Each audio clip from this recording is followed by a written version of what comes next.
আসসালামু আলাইকুম এভরিওয়ান, সবাই কেমন আছেন? আশা করি ভালো আছেন। আজকে আমি আপনাদের সাথে সাধারণ একটা রেসিপি শেয়ার করব। মুখে রুচি না থাকলেও এটা দিয়ে তৃপ্তি সহকারে ভাত খাওয়া যাবে। এখানে আমি মসুরের ডাল নিয়ে নিলাম। ডালটা আমি ভিজিয়ে রাখবো কিছুক্ষণ। পানি দিয়ে ধুয়ে ভালোভাবে পরিষ্কার করে এটা ভিজিয়ে রাখবো। রাখার পরে এখানে আমি ৩টা টমেটো নিয়েছি। টমেটো ৩টা আমি টুকরো করে কেটে নিব। সাধারণ হলেও এই রেসিপিটা দিয়ে তৃপ্তি সহকারে ভাত খাওয়া যায়। আপনারা বাসায় অবশ্যই একবার হলে এভাবে ট্রাই করে দেখবেন। আশা করি ভালো লাগবে।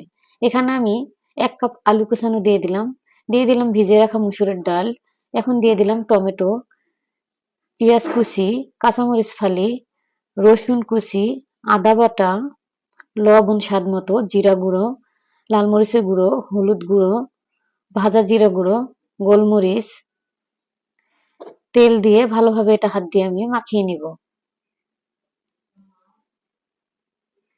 মাখানো হয়ে গেলে এখানে আমি পরিমাণ মতো পানি দেব। পানি দিয়ে সিদ্ধ করব।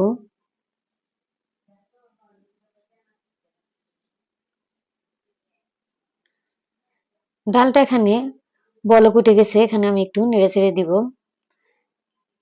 ডালটা ফুটিয়ে ওঠার পরে এখানে আমি ডিম দিয়ে দিব। আপনারা চাইলে এখানে ডিম ছাড়াও রান্না করতে পারবেন। ডিম ছাড়াও এটা খেতে ভালো লাগে। আমার কাছে ডিম দিয়ে একটু ভালো লাগে। আমার পরিবারের সবাই খেতে পছন্দ করে, তাই আমি ডিমটা দিয়ে দিলাম। আপনাদের কাছে ডিম থাকলে দিবেন, না থাকলে না দিলেও ভালো হবে। এখানে আমি রসুন কুচি, পেঁয়াজ কুচি, তেল দিয়ে বাগার দিব। দিয়ে দিলাম কয়েকটা শুকনো মরিচ।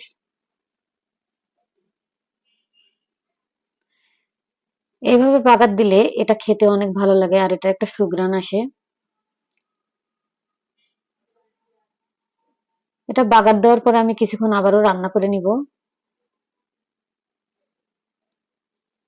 আপনাদের হাতের কাছে কোনো সবজি তরকারি না থাকলে এইভাবে বাসায় একবার হলেও ট্রাই করে দেখবেন। আশা করি ভালো লাগবে। এখানে আমি ধনিয়া পাতা কুচি দিয়ে দিলাম। ধনিয়া পাতাটা দিলে ফ্লেভারটা অনেক ভালো লাগবে। চুলাটা এখন আমি বন্ধ করে নিয়েছি। আপনাদের পরিবেশন করে দেখিয়ে দিব। আর আজকের রেসিপিটা যদি ভালো লাগে অবশ্যই লাইক, কমেন্ট, শেয়ার করে পাশে থাকবেন, যাতে আমি আপনাদের মাঝে আরো নতুন নতুন ভিডিও নিয়ে আসতে পারি। আর আপনাদের লাইক কমেন্টই আমাকে অনেক দূর এগিয়ে নিয়ে যাওয়ার সাহায্য করবে আর ভিডিও তৈরি করতে আমাকে অনেক উৎসাহ দিবে। আমি অনেকদিন যাবৎ ভিডিও ছাড়তে পারিনি একটু অসুস্থতার কারণে। আশা করি সবাই আমার পাশে থাকবেন, যাতে আমি আপনাদের মাঝে আরো নতুন নতুন ভিডিও নিয়ে আসতে পারি। আর আজকের রেসিপিটা আপনাদের কেমন হয়েছে আপনাদের কাছে অবশ্যই কমেন্ট করে জানাবেন। আমার কাছে তো এটা অনেক লোভনীয়। আমার পরিবারের সবাই একদম চেটেপুটে খায়। সবাই ভালো থাকবেন, সুস্থ থাকবেন। আজকের মতো এই পর্যন্ত। আল্লাহ হাফেজ।